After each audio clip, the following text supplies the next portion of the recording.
Bonjour mes chers élèves, j'espère que vous allez bien. Comme d'habitude, nous allons commencer par un petit rappel du texte argumentatif. C'est un texte qui défend un point de vue, un jugement ou une théorie pour l'objectif de convaincre un destinataire. On écrit un texte argumentatif dans le but de convaincre et de faire réagir. Notre leçon aujourd'hui sera les connecteurs logiques argumentatifs et nos objectifs sont les suivants: déceler les différents liens logiques et les utiliser convenablement. Comme support, nous reprenons les commentaires déjà vus dans la séance de lecture précédente.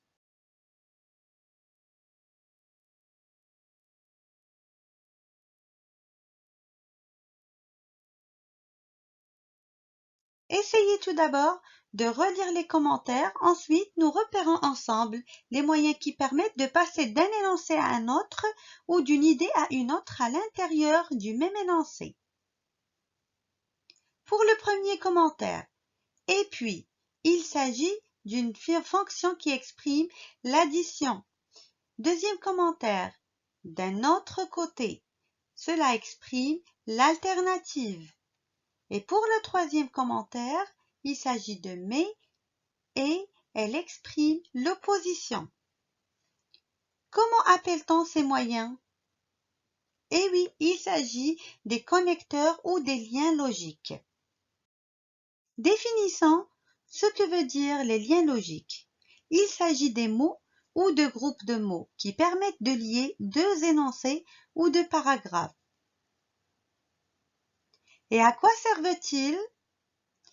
Les connecteurs logiques sont des mots qui marquent tout d'abord un rapport de sens entre des propositions ou entre les phrases d'un texte. Aussi, ils jouent un rôle clé dans l'organisation du texte, ils en soulignent les articulations. Et ils marquent les relations établies entre idées par celui qui parle.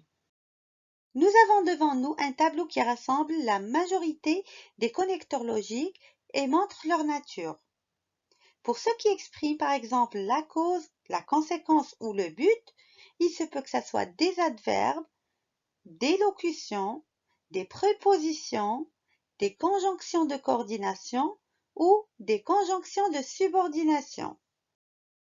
Les connecteurs logiques peuvent aussi exprimer l'opposition ou la concession, la comparaison, l'hypothèse ou la condition, ou alors l'addition.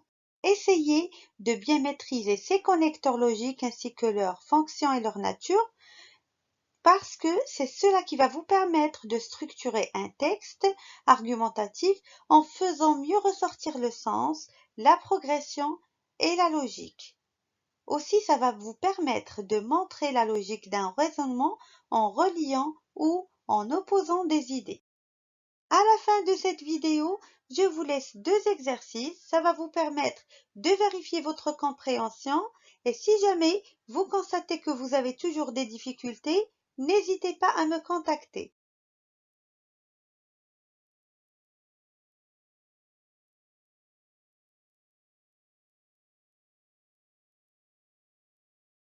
Et comme je le fais toujours, je vous reconseille de revisionner cette capsule plusieurs fois afin d'améliorer votre compréhension.